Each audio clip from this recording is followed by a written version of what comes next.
Today is the 6th of January, Epiphany, the day when we celebrate the visit of the Magi and the 12 days of Christmas come to an end. In some traditions, people chalk over their door, which is a symbol of hope. You will see that it has the year and then C, M and B. These letters represent the names of the wise men, Caspar, Melchior and Balthazar, but also in Latin it can mean Christus mansionem benedicat, may Christ bless this home. Why not do the same? All you need is some chalk, and as you do it, you can pray. Peace be on this house and all who enter here. Bless this house and all who live within. Lord, may our heart and our home be a place where you are welcomed. Bless all who live here with health, joy and wholeness. Guide, comfort and strengthen them. Make this house a shelter in the storm and a place of comfort. Help us to remember those whose homes are far from safe. May the light of the star that once guided the Magi to worship you now guide us to see you in the epiphanies of the ordinary daily experiences of our lives. You can say, peace be on this house and all who dwell in it. God shall watch over your going out and your coming in. During lockdown, I was given a wooden carving of one of the wise men, which was carved by Herbert Resner from Pernitz. He learnt to carve from someone who was restoring a church. Look at the features and the reverence that this wise man comes bringing his gift to Jesus. One of my favourite stories at Epiphany is about the fourth wise man, and it's based on a book by a Victorian writer, Henry van Dyke. So if you are sitting comfortably, then I will begin. The other wise man's name was Artaban. He was one of the Magi and he lived in Persia. He was a man of great wealth, learning and faith, and with his learned companions he had searched the scriptures as to the time that the Saviour would be born. They knew that a new star would appear, and it was agreed between them that Artaban would watch from Persia and the others would observe the sky from Babylon. On the night he believed the star was to be given, Artaban went out onto his roof to watch the night sky. If the star appears, they will wait for me 10 days, and then we will all set out for Jerusalem. I have made ready for the journey by selling all of my possessions, and have bought 3 jewels, a sapphire, a ruby, and a pearl. I intend to present them as my tribute to the king. He saw the star in the sky. The swiftest of Artaban's horses had been waiting, saddled and bridled in her stall, pawing the ground impatiently. She shared the eagerness of her master's purpose. Artaban and his horse began their journey. They approached the outskirts of Babylon. Artaban's horse scented difficulty and slackened her pace. Then she stood still, quivering in every muscle. Artaban dismounted. The dim starlight revealed a man lying in the roadway. His skin bore the mark of a deadly fever. The chill of death was in his lean hand, and as Artaban turned to go, a sigh came from the sick man's lips. Artaban felt sorry. He couldn't stay to minister to this dying stranger, but this was the hour toward which his entire life had been directed. He could not forfeit the reward of his years of study and faith to do this single deed of human mercy. But then, how could he leave his fellow man alone to die? Then he knew what he could not go on. The Magi were physicians as well as astronomers. He took off his robe and began his work of healing. Several hours later, the patient regained consciousness. Artaban gave him all that was left of his bread and wine. He left a potion of healing herbs and instructions for his care. Though Artaban rode with the greatest haste the rest of the way, it was after dawn that he arrived at the designated meeting place. His friends were nowhere to be seen. His eyes caught a piece of parchment arranged to attract his attention, and it said, "We have waited till past midnight. We can delay no longer. We go to find the king. Follow us across the desert." Artaban sat down in despair and covered his face with his hands. "How can I cross the desert with no food and with a spent horse? I must return to Babylon, sell my sapphire, and buy camels and provisions for the journey. I may never overtake my friends. Only God knows whether or not I shall lose my purpose, because I stopped to show mercy."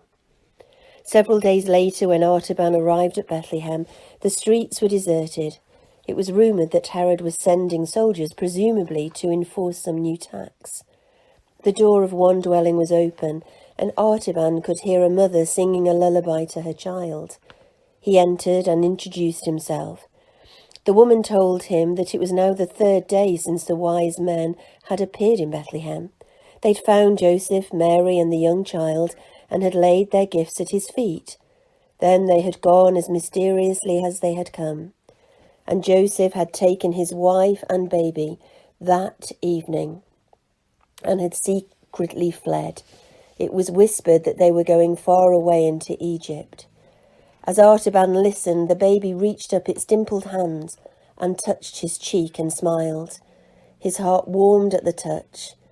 Then suddenly outside there arose a wide confusion of sounds. Women were shrieking. Then a desperate cry was heard. "The soldiers of Herod are killing the children." Artaban went to the doorway. A band of soldiers came hurrying down the street. The captain approached the door and thrust Artaban aside. Artaban didn't move. His face was as calm as though he was still watching the stars. Finally, his outstretched hand revealed the giant ruby. He said, "I am waiting to give this jewel to the captain who will go on his way and leave this house alone." The captain, amazed at the splendour of the gem, took it and said to his men, "March on, there are no children here." Then Artaban prayed, "O God, forgive me my sin. I have spent for men which was meant for God. Shall I ever be worthy to see the face of the king?" But the voice of the woman, weeping for joy in the shadows behind him, said softly, "You have saved the life of my little one. May the Lord bless you and keep you and give you peace." Artaban went on into Egypt, seeking the king everywhere. He took counsel with a Hebrew rabbi who told him to seek the king not among the rich, but among the poor. He passed through countries where famine lay heavy upon the land, and the poor were crying for bread. He made his dwelling in plague-stricken cities. He visited the oppressed and the afflicted in prisons. He searched the crowded slave markets. Though he found no one to worship, he found many to serve. He fed the hungry, he clothed the naked, he healed the sick, and he comforted the captive. 33 years had now passed away since Artaban began his search. His hair was white as snow. He knew his life's end was near, but he was desperate with hope that he would find the king. He had come for the last time to Jerusalem. It was Passover. The city was thronged with strangers. Artaban inquired where they were going. One answered, "We are going to the execution on Golgotha, outside the city walls. 2 robbers are going to be crucified, and with them another called Jesus of Nazareth. He claims to be the Son of God, and the priests and elders have said that he must die." Pilate sent him to the cross. How strangely these familiar words fell on the tired heart of Artaban. They had led him for a lifetime over land and sea, and now they came to him like a message of despair. The king had been denied and cast out. Perhaps he was already dying. Could he be the same one for whom the star had appeared 33 long years ago? Artaban's heart beat loudly within him. He thought, it may be that I shall yet find the king, be able to ransom him from death by giving my treasure to his enemies.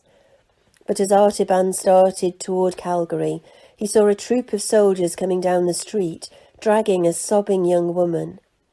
As Artaban paused, she broke away from her tormentors and threw herself at his feet, her arms clasped around his knees. "Have pity on me," she cried. "Save me. My father was also of the Magi, but he is dead, and I am to be sold as a slave to pay his debts."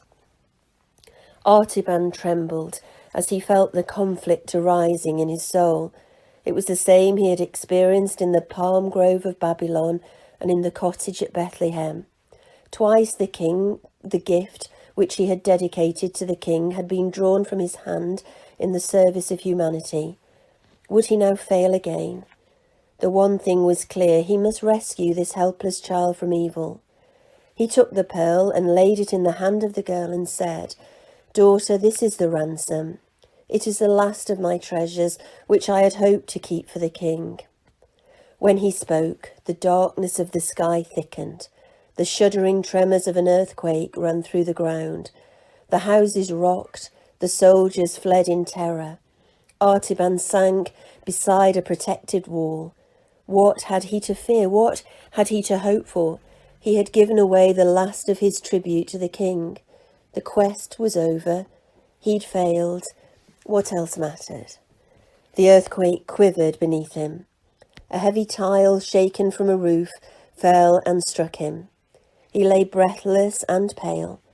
Then there came a still small voice through the twilight. It was like distant music. The rescued girl leaned over him and heard him say, "Not so, my lord, for when did I see you hungry and feed you, or thirsty and gave you drink? When did I see you sick or in prison and came to visit you?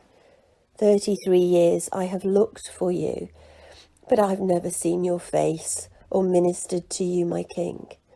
The sweet voice came again. "Truly I say unto you, that inasmuch as you have done this for the least of my children, you have done it for me."